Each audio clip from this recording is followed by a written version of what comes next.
레위 자손인데 야곱 12아들 중에 레위라는 것은 특수한 포지션을 가진 그런 명분과 또 사명을 감당합니다. 알다시피 제사장의 직분 그리고 이제 성전의 일들을 감당하는 지파인데 그 레위라는 이름의 뜻 자체가 연합이란 말이에요. 그러니까 우리 제사, 예배, 이 하나님과 인간의 연합을 의미하는 것과 같은 맥락이다라고 보면 되죠. 우리 민수기뿐만 아니라 이제 구약 보면은 이 레위에 대해서 뭐 인구 계수하는 그런 어떤 경우가 많은데 민수기에 보면 이제 싸움에 나갈 만한 자를 다 계수하지만 레위는 계수하지 않습니다. 그렇다고 계수 안 하는 건 아닌데 특별하게 계수를 해요. 왜 그렇게 특별하냐? 이들은 하나님의 성막을 위해서 세운 지파다라는 거예요. 그러니까 싸우러 나가는 평민하고 일반인하고 다르다 이거죠. 제사를 지내고 그 성막을 지키고 보존하는 역할을 합니다. 그러니까 성막을 중심으로 해서 성막이 이제 사각형인데 동서남북 이 세 지파씩 동서남북쪽으로 포진을 하고 있습니다만 레위는 동서남북 전부다. 그러니까 동서남북의 세 지파씩 가는데 레위만 이렇게 다 동서남북에 전부 포진해서 이 성막에 대한 책임을 지고 살아가게 했다는 거예요. 그래서 그들은 특별히 자기만의 기업이 없어요. 다른 지파들처럼. 이스라엘의 그 각 지파가 이 레위 지파의 성막을 잘 이렇게 섬기고 이 성막에 대한 일들을 잘 할 수 있게 하기 위해서 잘 살아갈 수 있도록 모든 지파들이 이 레위 지파를 먹여 살리는 그런 의무를 가지게 했습니다. 근데 이 바로 이 레위 지파의 존재의 의미가 자체가 무슨 말입니까? 제사를 위해서 필요한 지파가 있는 그게 이스라엘이다. 결국 이스라엘은 제사장 국가다라는 걸 의미하죠. 제사가 그들의 삶의 중심이고 이 제사를 통해서 살아가는 나라, 즉 예배하는 백성이라 이 말이에요. 싸움에 나갈 자들보다 전투를 하는 사람들 이기보다 예배를 드려야 될 사람이라고. 그래서 예배하는 사람이 더 중요하고 중심이 되는 그런 시스템이 이스라엘이라는 나라죠. 그러니까 성막이라는 게 없다면 제사 필요 없잖아. 제사 필요 없으면 레위 지파도 필요 없는 거지. 근데 거꾸로 레위 지파가 있어야 된다는 것은 제사, 즉 예배를 드리겠다는 것이고 그럼 당연히 성막, 즉 교회 중심의 삶을 살겠다라는 그런 의미죠. 그래서 이 레위 지파는 그 성막의 동서남북 전부 다 포진해서 이 각 방면에서 한 자리만 이렇게 배치된 다른 지파와는 달리 모든 지파 내에 섞여서 예배의 중심자로 늘 그렇게 존재해야 한다라는 것입니다.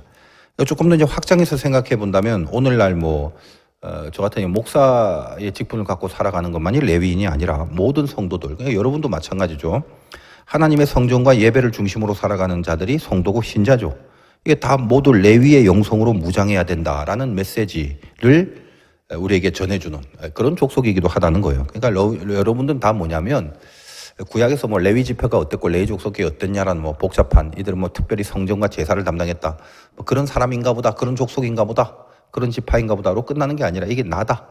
지금 예배를 드리고 있는 내가 레위의 영성을 가져야 된다라는 안목을 갖고 이제 성경을 살펴보고 적용을 해야 된다라는 겁니다. 레위 지파가 어떻게 탁월했기 때문에 이런 본질적인 하나님의 미션을 감당하는 지파로 부상이 되었는가? 실은 이제 하나님이 레위 지파를 선택한 이유가 다른 이유보다는 이게 은혜 때문이라는 걸 알 수 있는데, 여러분 이제 본문은 출애굽기입니다만 우리 민수기 18장 여러분 성경 있으면 한번 찾아보세요. 민수기 18장 6절로 갑니다. 거기에 이제 레위를 어떻게 얘기했냐? 6절 7절에 보라 내가 이스라엘 자손 중에 너희의 형제인 레위를 택하고 내게 돌리고 너희에게 선물로 줘. 그러니까 하나님이 레위를 그 지파에 선물로 줬다. 회막의 일을 하게 하였나니 너와 네 아들 제단 회장안의 모든 일에 대하여 제사장의 직분을 지켜 섬기라. 내가 제사장의 직분을 너희에게 선물로 주었은즉 거기 가까이 하는 외인은 죽임을 당한다. 하나님의 표현이 뭐예요? 레위를 이스라엘 백성들에게 각각 모든 지파마다 집어넣어서 예배자, 제사장 혹은 성막의 일을 섬기게 하는 그거는 뭐다? 어떤 의미냐? 선물로 준 거다. 레위가 똑똑하게 뛰어나거나 다른 지파나 다른 족속에 비해서 실력이 있거나 이런 거 아닙니다. 하나님의 선물인데 여기서 선물이라고 할 때 히브리 말이 아보다입니다. 우리는 이제 신앙 안에서 선물 그러면 값없이 주는 선물, 귀한 은혜 이런 느낌부터 가지게 되는데 이때 선물이라는 히브리 말 아보다라는 건 이게 땀 흘리는 노동을 말합니다. 생고생하는 거예요. 다시 말해서 우리가 하나님의 선물을 받을 만한 실력이 이게 거의 없다는 건 알지만 적어도 이제 어떤 측면에서는 그 선물의 그 조건이 될 만한 땀을 뭔가 흘렸다라는 의미도 있게 된다라는 거예요. 그렇다면 레위가 선물이라고 하나님이 표현했을 때 그 레위가 선물이 될 수밖에 없는 어떤 선물의 조건으로 갖추어져 있던 게 그게 뭐냐? 이제 이런 것입니다. 일단 레위 지파는 태어나서 이제 야곱이 자기 12아들들에게 이제 축복을 하지 않습니까? 근데 참 그 좋은 축복이 아니라 이렇게 저주가 많아요. 창세기는 찾기 쉬우니까 창세기 49장으로 갑니다. 여러분이 이렇게 성경 자꾸 이쪽 저쪽 찾아보면 재밌는 분도 가뭄에 콩다듯이 한두 명 있고 대부분은 아이고 뭐 이렇게 찾는 게 귀찮냐 뭐 이렇게 생각하시는 분도 있는데 그 잘못된 습관이에요. 사실은 이게 설교인데 성경을 많이 찾는 게 굉장히 좋은 건데 저도 되도록이면 하여간 최대로 필요한 것만 찾습니다. 여러분 평소에 성경 찾는 거 좀 좋아하고 그래야 돼. 뭐 그것이 뭐 말로 한다고 해서 좋아지진 않겠지만 자 우리 구약에서 제일 중요한 거 야곱의 12아들을 야곱이 축복하고 나중에 이 아들들이 지파를 형성하면 저 신명기에 가면 지파별 축복이 나와요. 그러니까 동일한 노선에서 확대하여 12아들과 12지파를 이렇게 같이 양쪽에서 축하하고 축복하는 그런 메시지인데 여기 참 풍성하고 깊은 내용들이 많습니다. 하여간 49장 5절에서 7절 이렇게 되죠. 시므온과 레위는 형제고 그들의 칼은 폭력의 도구로다. 이거 지금 야곱이 지 아들한테 주는 축복입니다. 그러니까 내용이 축복인지 저주인지는 모르겠지만 내 호나 그들의 모의에 상관하지 말지라. 내 영광아 그들의 집회에 참여하지 말지어다. 그들이 그들의 분노대로 사람을 죽이고 그들의 혈기대로 소의 발목 힘줄을 끊었다. 그 노여움이 혹독하니 저주를 받을 것이요 분기가 맹렬하니 저주를 받을 것이라. 내가 그들을 야곱 중에 나누어 이스라엘 중에 흩으리로다. 참 이런 내용은 무슨 유언적 축복이 아니라 저주죠. 그러니까 요약하면 그럽니다. 니들 분노대로 사람 죽였잖아. 니들 저주받아서 막 흩어질 거야 이렇게 그렇게 얘기를 하는 거죠. 이거는 이제 어떤 배경을 갖고 있냐면 야곱의 딸 그 디나가 세겜 족속에게 그 세겜 추장에게 강간을 당합니다. 근데 이제 뭐 여러 가지 문화적 배경을 얘기하자면 기니까 생략하고 어쨌든 간에 그 세겜 족속은 이방인인데 야곱한테 와서 잘못했다. 대신에 이제 당신 딸 내가 뭐 이렇게 강제로 범했는데 결혼하고 싶다. 진짜. 나 진심으로 사랑한다. 뭐 이렇게 얘기를 한 거죠. 그런데 야곱이 그러냐? 그럼 뭐 대신에 조건이 있다. 우리는 다 유대인들이라 할례 받는데 니들 이방인이라 할례 안 받지. 그러니까 다 할례 받아. 할례 받으면 허락해 줄게. 이렇게 나와요. 근데 사실 이방인들인 할례 받을 이유가 없죠. 여러분 뭐 할례 알다시피 그게 뭐 간단한 게 아니잖아요. 근데 할례를 다 받아요.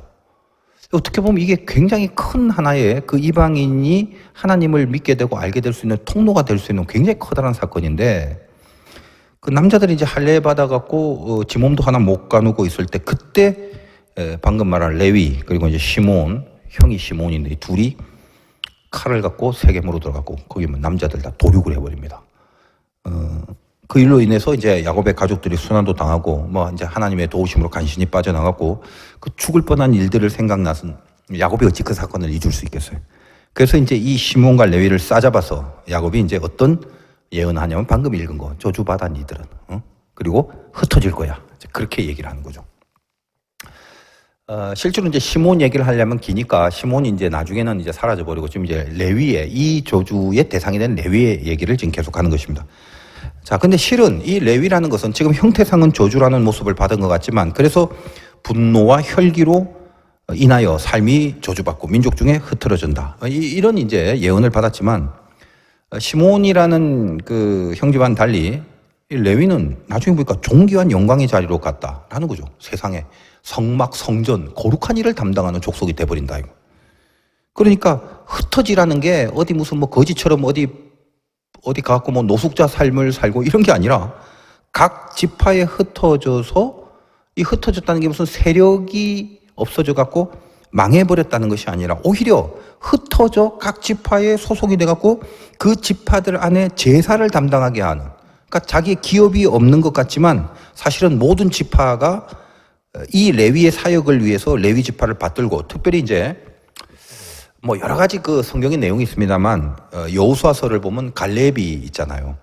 나이 이제 80세가 넘어갔고 이 산지를 내게 주소서. 여러분 늘 찬양했던 그 찬양. 그 젊은이들이 부르는 찬양이 아니라 사실은 그 갈렙 할아버지가 부른 찬양이라서 그 노인대학이나 힘찬학교 이런 데서 불러야 될 찬양이에요. 원래 성경적 배경은 한번 뭐 약간 틀니를 떨면서 불렀겠지. 이 산지를 내게 주소서. 어떻게 보면 간절하고 애절한 찬양인데 하여간 그래서 얻게 된 게 헤브론이라는 험악한 산지인데 그 영광스러운 승리로 얻은 그 땅을 그 레위 지파가 차지해서 살게 되는 그런 특혜를 받기도 합니다. 그러니까 굉장히 보면 그가 저질렀던 만행을 통해서 사실은 엄청난 저주를 받아야 되는데 이렇게 뚜껑을 하나씩 하나씩 열어보니까 오히려 저주가 아니라 축복된 자료로 슬슬슬 옮겨가고 있는 그런 모습을 발견하게 되더라는 것입니다. 지금 우리가 레위를 왜 분석해요? 우리가 오늘날 영적 레위이기 때문에 이 운명과 이 영적 원리가 우리에게 적용되고 있다는 것을 알기 위해서 지금 레위를 계속 얘기를 하는 거예요. 흩어진다는 저주가 오히려 흩어져서 가장 영광스러운 일을 담당하게 되는 영광으로 바뀌었다는 거죠. 바로 이런 하나님의 선물이 레위 지파에게 있게 된 이유는 뭐냐? 뭐가 저주로 시작해서 축복과 영광으로 바뀌는 열매로 이렇게 포인트, 넘어간 포인트, 터닝 포인트. 그게 뭐냐? 성경은 크게 두 가지 사건으로 레위의 반전의 모습이 보여집니다. 그 중에 하나가 이제 민수기에 뭐 바알볼 사건인데 이렇게 바알과 음행하는 이것도 말하자면 길어요. 나중에 이제 궁금하신 분 찾아보면 됩니다. 그래서 여자와 남자를 그 음행 바알 앞에서 음행을 저지르는 이스라엘의 남자와 이방의 그 여자를 제사장 아론의 손자가 있어요. 엘라살의 아들 비느하스인데 이제 창으로 그들을 심판합니다. 찔러서. 여기서 이제 하나님이 그 나 말고 다른 신을 섬긴다는 이런 영적 질투는 질투하는 하나님이다. 영적 질투를 말하죠.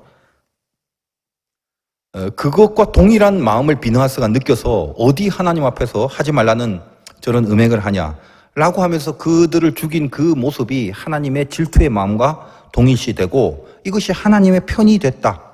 이런 어떤 의미가 부여돼서 이 비느하스가 그때부터 원래 레위 지파였는데 영원한 제사장 직분의 언약을 이제 그 당시에 받게 됩니다.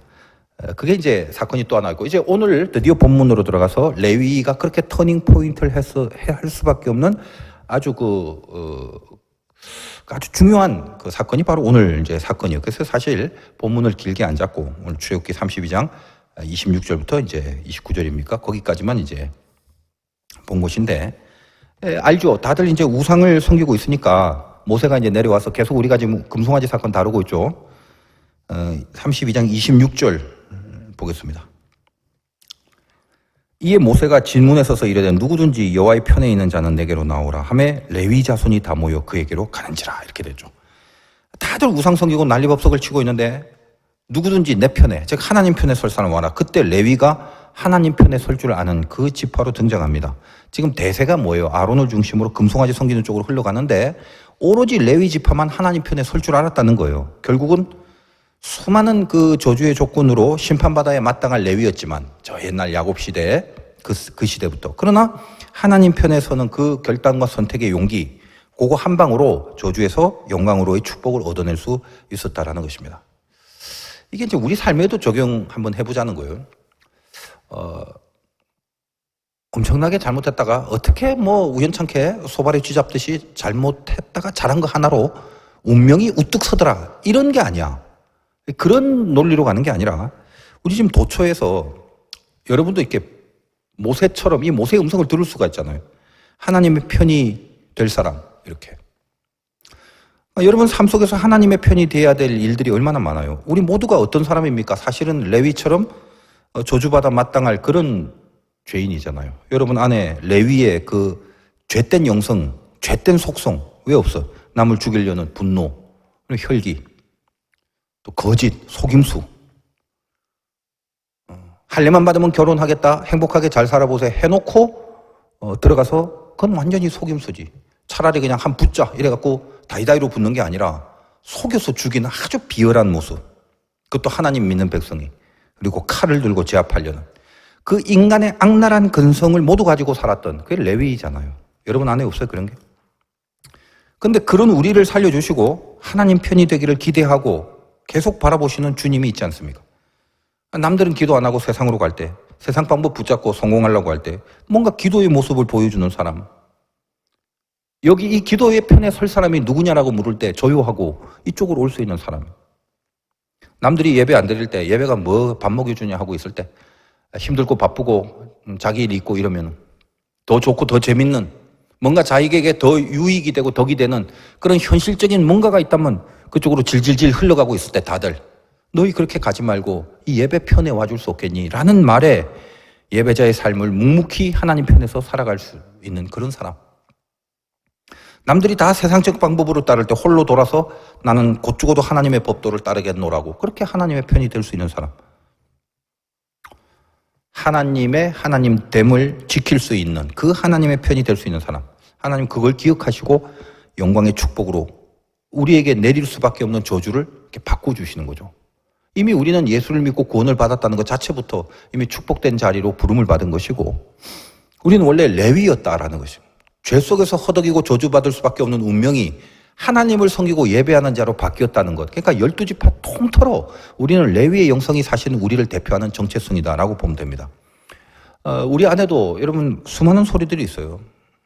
그 수많은 소리를 여러분은 밖에 나가면 더 많이 들을 겁니다. 그 다 뭐냐? 그 소리들은 하나님의 편이 아니라 세상의 편이 되라고 그렇게 우리를 유혹하고 강요하고 막 사슬처럼 조여오고 있습니다. 다 그런 거다고 원래 그런 거라고 그러니까 너도 그러라고. 그러나 명심할 것은 아무리 수많은 소리들이 우리에게 들려와도 우리는 하나님의 자녀이기 때문에 그 중에 분명히 하나님의 소리가 있다는 거예요. 지금 여기도 수많은 채널, 라디오가 하나 있으면 얼마나 수많은 채널의 주파가 지금 이 공중에 흐르고 있냐고. 근데 내가 여기서 기독교 방송을 듣고 싶다. 뭔지 몰라. 그게 뭐 100번이라면 100번의 채널을 탁 맞출 때 그 안테나와 100번이 맞아떨어질 때 여기서 찬양이 들리고 메시지가 선포되고 그럴 거 아니에요.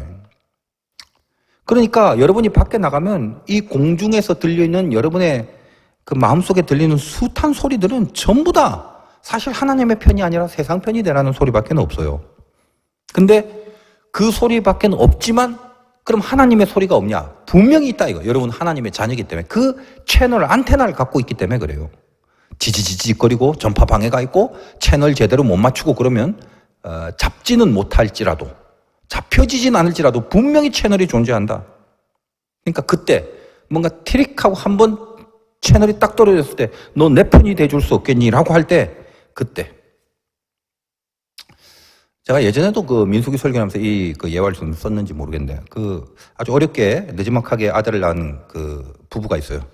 그래서 제가 그 아들 낳을 때까지 뭐 여러 가지로 뭐 아무튼 아프고 뭐 연약한 부분이 있어서 뭐 기도도 하고 목사가 됐으면 좋겠다 뭐 이런 식으로 마음을 품고 그렇게 기도했던 그런 아이인데 어느 날 이제 그 어린이집을 다녔을 때 그 아들이 지금은 이제 많이 컸어.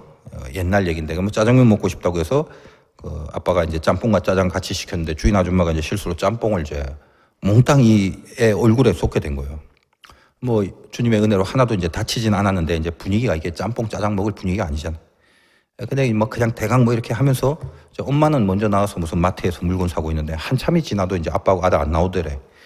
그래서 이제 가게 앞에 가니까 이제 그때 이제 애하고 아빠가 나오는데 표정이 좀 이상하더라는 거예요. 이유인즉슨 이제 아빠가 뭐 대강 먹지도 않았겠지 하면 그러면서 그래도 시켜갖고 돈을 주니까 주인이 이제 받지 않는다고 합니다. 받으라니까 안 받는다고요? 당연히 안 받지. 그걸 어떻게 받아요?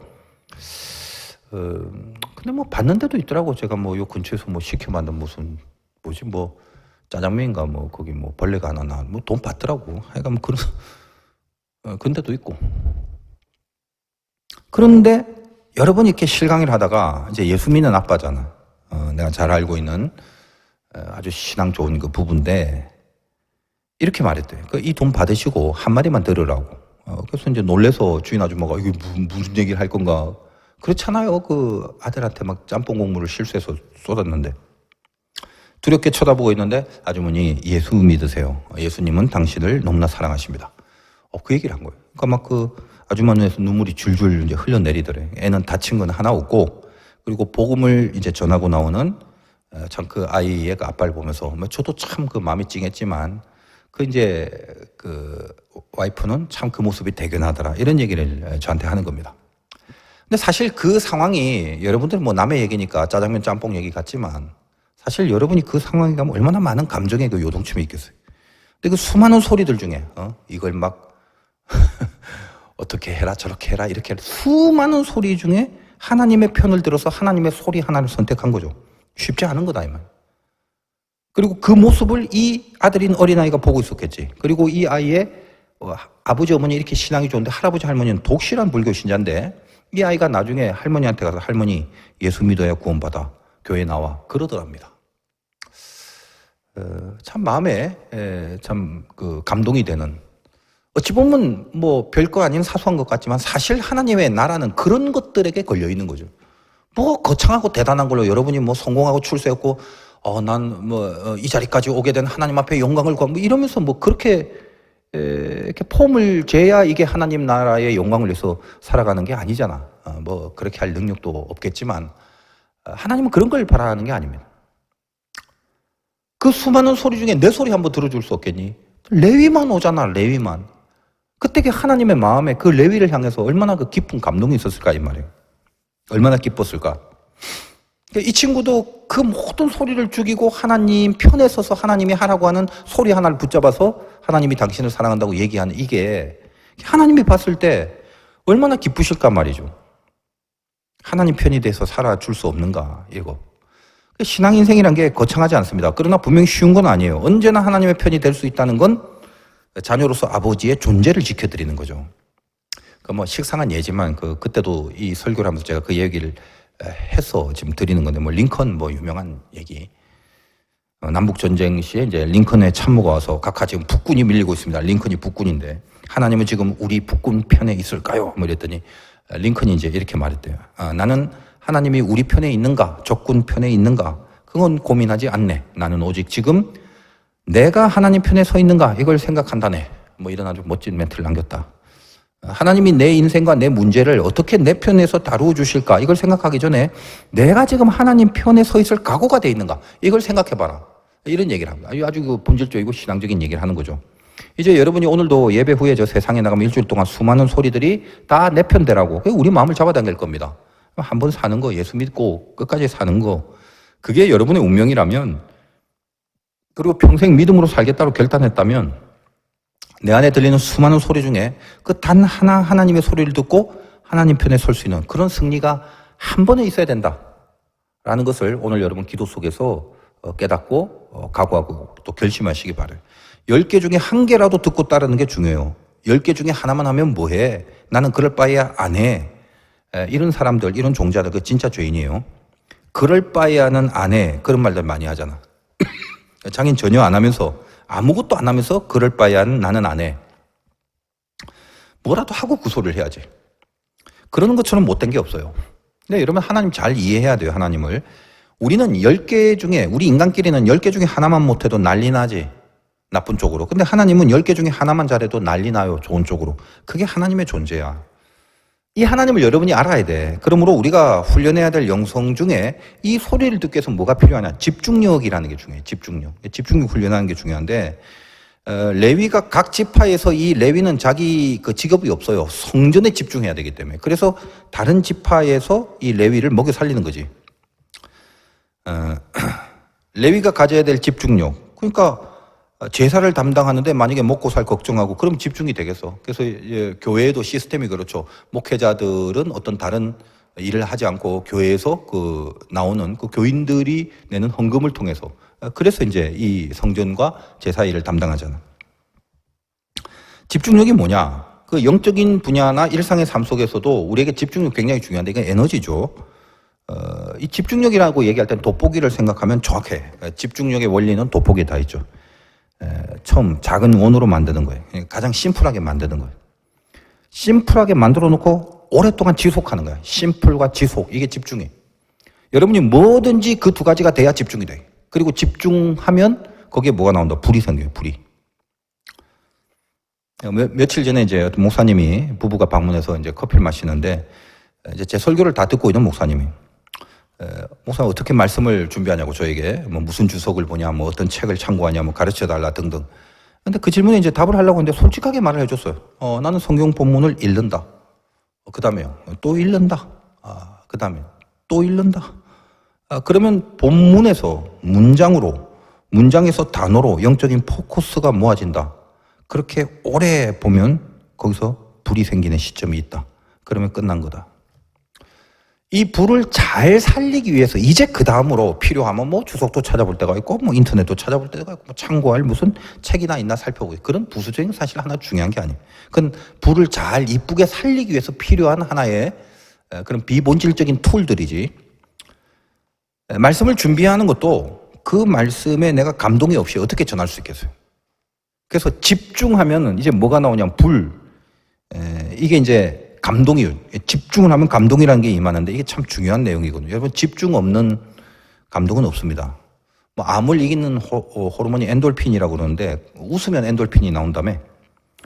근데 엔돌핀의 4,000배가 되는 다이돌핀이라고 있는데 이 다이돌핀은 어디서 나오냐? 감동할 때 나온다는 거지. 그러니까 여러분이 은혜 받았다는 것도 감동했다는 거거든요. 여러분이 집중해서 말씀을 듣고 거기에 불이 붙어지면 거기서 이제 감동이라는 게 오는데 거기에는 호르몬조차 바뀌는 변화가 일어나는 거다 이 말이에요.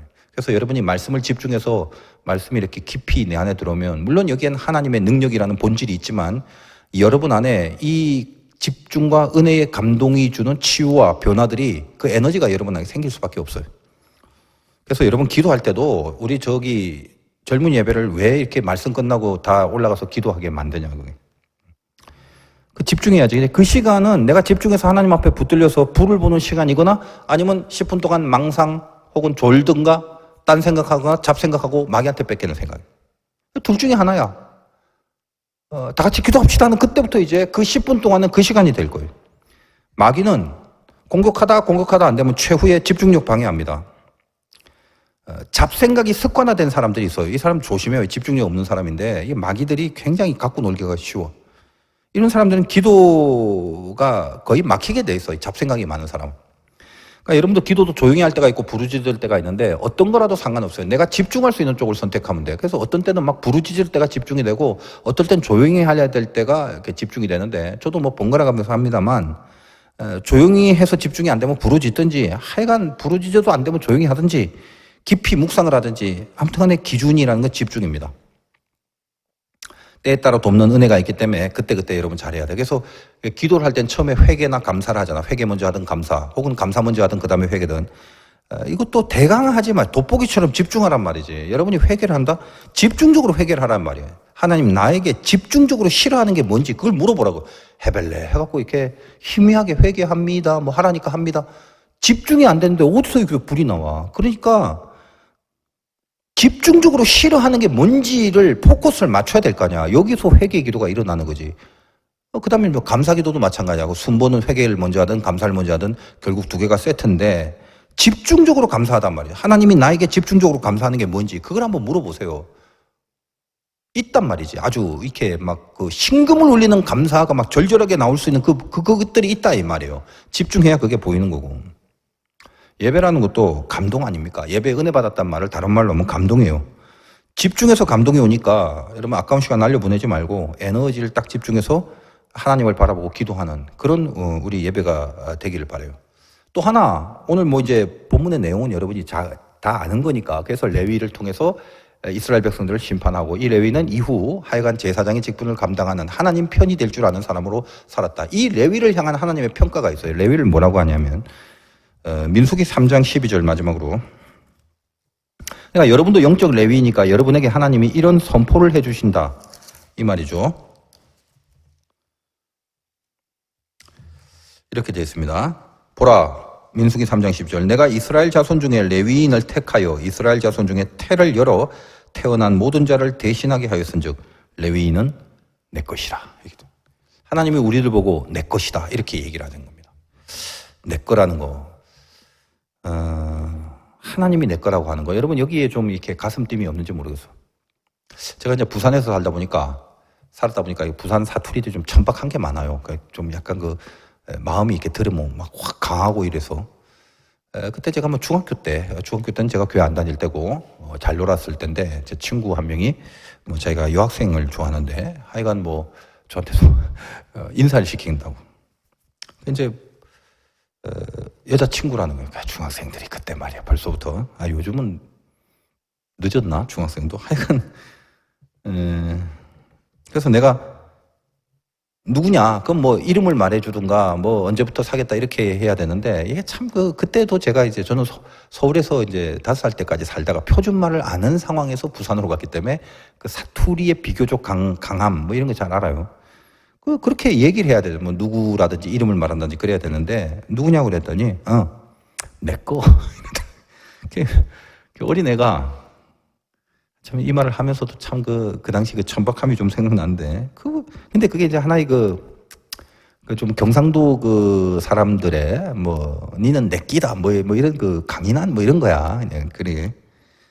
그러니까 뭐 또 그 말 듣고 좋은지 또 이 학생 뭐 배시시 웃고 막 그런 어린 것들이 잘 논다 싶은. 근데 하여간 이 친구가 이제 어느 날 나하고 어딜 좀 가자고 그때는 뭐 서면회가 뭐 학생백화점이라고 있는데 거기 가서 지가 지금까지 초등학교 때 뭐 돼지저금통인가 뭐 그걸 다 깨갖고 돈을 이렇게 들고 뭘 사더라고. 지금 잘 생각이 안 나는 무슨 뭐 장식 액세서리 뭐 이런 것 같은데 꽤 뭐 그때 그 당시에 어린 나이에 비싼 거라고 생각이 들었는데 그래서 이거 왜 사냐 그랬더니 내 거가 생일이라서 내 거한테 선물을 주려고. 근데 그래서 그날 이제 이 친구를 따라서 선물 포장을 들고 내 거 집으로 가서 문 앞에서 이렇게 선물을 주는 걸 제가 이제 옆에 있으면서 봤어요. 기분이 막 좋아서 오면서 막 희희낙낙한 친구를 보니까 이 녀석이 내가 라면 한 그릇 사달라면 절대 안 사줄 애가. 그러면 저금통을 깨겠나? 속으로 내 거니까 줘도 안 아까워하는구나 그런 생각을 했어. 그러면서 이제 그 생각이 나중에 내가 예수를 믿고 너는 내 것이다라는 이 하나님의 표현을 봐서 자꾸 그 말이 이제 생각이 나요. 적어도 내 거라면 그게 남이 아니라 나와 같은 거니까 결국은 모든 걸 다 줘도 괜찮은 거구나. 이게 내 거라 이 말이에요. 여러분의 이 감동을 주기 위해서 내가 이 예까지 지금 다 들어갖고 우러내서 지금 얘기를 하는 건데 하나님이 여러분에게 내 거라고 얘기한 것에 대한 그 임팩트가 여러분에게 있었으면 좋겠어요. 후에 이제 제가 고등학교 3학년쯤 올라가서 이제 예수를 믿게 되죠.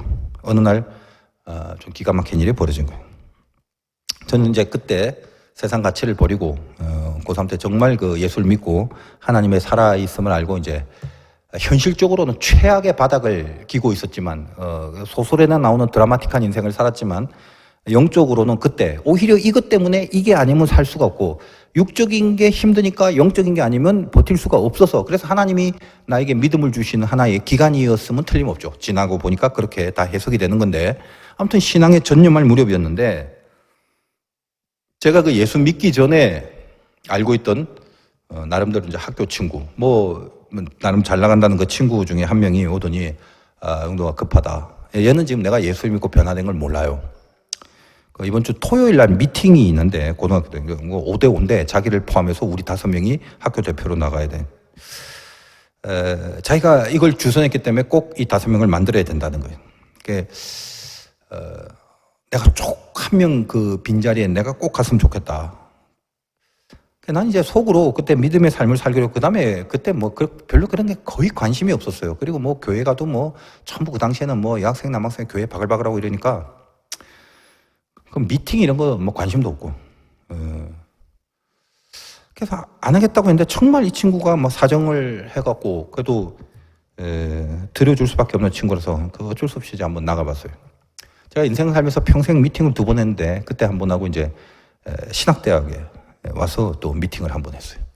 신학대학에서 미팅은 뭐냐면 해화동에 마로니에 공원 근처 카페에서 우리 내가 기숙사를 잠깐 썼을 때 기숙사에서 생활은 잘 안 했지만 방원들 중에 방장이 주선을 해서 한 번 한 건데 그건 제가 자발적으로 갔어요. 왜 자발적으로 갔냐? 상대가 누구냐? 굉장히 특이한 자매들. 인생에 한 번 만나볼까 말까 한. 그래서 이거는 이때가 아니면 기회가 없겠다 싶어서 그 미팅에 나갔습니다. 상대가 누구냐면 가톨릭대 종교학과에서 수녀가 되려고 준비하는 수녀 후보생들이었어요. 그래서 너무 궁금한 거야. 아니 수녀들을 언제 미팅을 하지? 그래서 한번 수녀를 알고 싶었어. 수녀가 뭔지. 그래서 이제 나갔죠. 딱 앉아서 이제 4명인가 이렇게 딱 이렇게 쳐다보고 이 수녀 이 자매들 얼굴들이 정말 난 세상에 그렇게 종교적으로 생긴 얼굴은 내 태어나서 그냥 보는 게 너무 그냥 거룩하고, 하여간 대화 자체가 하여간 무슨 뭐 예배 드리고 나온 것 같아. 뭐 미팅한 게 아니라. 그래서 이제 좋은 경건한 대화와 또 이제 하나님의 나라를 위한 그 신앙적인 그런 얘기를 하면서 커피 한 잔 마시고 이제 나왔던 그 미팅. 그리고 이제 하나가 아까 말한 이제 고등학교 때로 빵집이라는 게 있어요. 옛날에는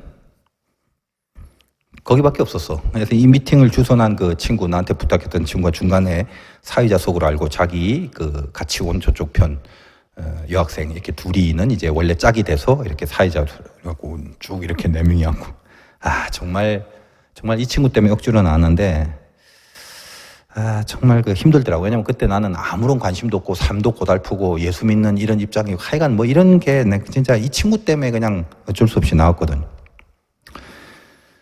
근데 사회도 잘 보더라고. 뭐 탁탁 소개도 하고 막 이렇게 뭐 많이 해본 이 친구가 공부도 참 아주 잘했던 친구예요. 그 서울법대를 나와갖고 지금은 이제 변호사로 있지만 항상 이제 그 부장판사까지 하고, 옛날 그 룰라의 고용욱 사건 때 그거 맡아서 증거 인멸과 도주 염려로 인해서 구속영장을 바로 발부해버린 소신 있는 판사입니다. 근데 이 능숙한 그 솜씨로 이렇게 쫙 소개를 하는데 저렇게 고개 숙이고 있다가 진짜 관심 없어서 어떻게든 빨리 끝나고 나가야지 하고, 이제 나에 대해서 무슨 얘기를 하는 시간이라서 고개는 들어야지 하고 딱 고개를 들었는데 세상에 내 앞에 앉아있는 여학생이 바로 중학교 때 내 친한 친구의 내 거. 아니, 걔가 거기 앉아있네. 나를 보고 걔 얼마나 당황하든지. 아니, 그래도 그때 내 친구하고 내가 알기로는 계속 뭐 교제 중이었는데, 남자친구를 두고 지금 이제 여기 외도를, 뭐 학생끼리 그런 표현, 어쨌든 간에 바람을 피러 나온 것 같은, 우리 그 당시의 이야기는. 딱 걸린 거죠. 몸둘 바를 모르고 있는데 분위기 이상하니까, 나보고 이 친구, 뭐 서로 아는 사이냐고 해서, 뭐 그냥 좀 안다. 뭐 이 정도로만 얘기했는데, 걔를 보는데 그때 그 돼지저금통 다 털어갖고 내 거라고 모든 걸 다 바쳐서 사준 이 친구가 갑자기 너무 불쌍해지는 거예요. 왜 내가 이런 캐묵은 이야기를 하냐면 뭐 재밌으라고 하는 말이 아니라, 여러분 오늘 말씀을 읽어가면서 하나님이 레위인은 내 거라고 그랬잖아. 근데 하나님이 모든 걸 다 주려고 내 거라고 한 바로 그 내가 그 옛날 내 친구 내 거 그것처럼 한눈 팔고 살고 있는 건 아닌가? 내 자신을 향해서도 한번 물어보는 거야. 세하게 돌더라 이거지. 얘는 전 재산을 주고 자기 모든 것을 다 줬는데 이 내 거가 지금 얘가 어떻게 생각하는가는 상관없이 그냥 이렇게 하고 있더라. 그냥 그런 느낌이 들었어요. 하나님이 내 거를 만들려고 얼마나 큰 대가를 지불하셨는데, 저금통 정도가 아니죠. 당신의 아들을 죽이신 대가를 지불해서 지금 나를 그의 피값으로 너는 내 거다라고 하신 건데, 얼마나 숱한 배신감을 느끼고 사셔야 했을까? 뭐 그런 생각들이 이후에 이제 이 내 거라는 걸 묵상하면서 계속 들더라는 거죠. 중요한 거는 그 여자 내 거는 배신을 해도 모르지만 안 들키면 되지. 근데 하나님은 우리 배신을 다 아시면서도 끝까지 내 것이라고 말씀하신다. 그 내 거란 친구는 미팅 끝나고 씩 내 옆에 오더니 절대 말하지 말라고 신신당부를 하더라고요. 내가 친구라도 열받는데 그 당사자가 알면 어떨까 싶어서 제가 사실 오늘날까지 말을 안 하고 살았습니다. 그 친구는 지금 미국에서 어떤 교회의 그 장로님으로 열심히 사역을 하고 이 설교를 들을 수도 있어요. 미안하다 친구야, 용서해라. 이렇게 이야기를 전합니다. 오늘 예배 중에 이거 하나만 건지고 가셔도 좋아요. 하나님이 나를 보실 때 너 내 거다. 어때요? 좀 느낌이 오십니까? 이런 구구절절한 제가 예를 들으면서까지 여러분에게 주려고 하는 그런 감동이 전달됐으면 좋겠어요. 느낌이 안 온다면 오늘 내가 괜히 예화를 든 거고, 가슴으로 한번 들어봐요. 하나님이 나에게 뭐라고 하시는지. 내 배신과 내 죄악을 아시는 하나님이 오늘 이 자리에 나에게 하시는 말, 넌 내 거다. 내 편이 될 수 없겠니? 내 쪽으로 와줄 수 없겠니? 여러분 이 소리 놓치지 않는 한 주간의 승리가 있으시길 주님의 이름으로 축원드립니다.